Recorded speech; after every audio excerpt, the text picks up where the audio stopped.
If you compare the lives of fishing families before the Chinese Coast Guard was present, our families used to live comfortably and had enough. Now we are struggling.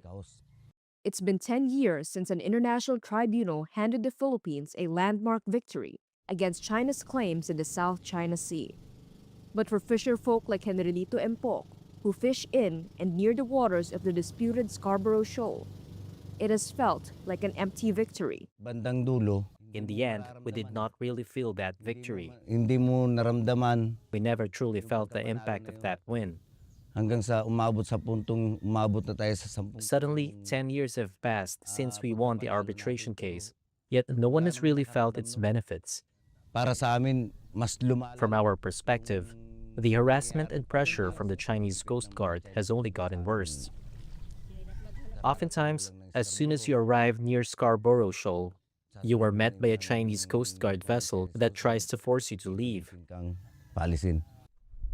The Scarborough Shoal has been a traditional fishing ground for several countries, not just China or the Philippines.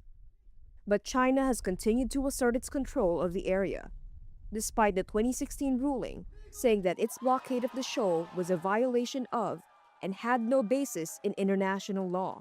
Nung time na When we heard that the Philippines had won the arbitration case, nanalo tayo sa arbitral, most, if not all, fishermen across the West Philippine Sea ng mga mangingisda dito felt a deep sense of joy and celebration. mga mangingisdang Pilipino dito sa West Philippine Sea.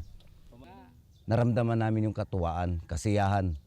Halos It has become difficult for our children to stay in school, nang makakain ng and families of fishermen who fish in the West Philippine Sea often struggle to put enough food on the table ginagawa ng because of the harassment and bullying by the Chinese Coast Guard against Filipino fishermen. bully sa mga Pilipinong mangingisda.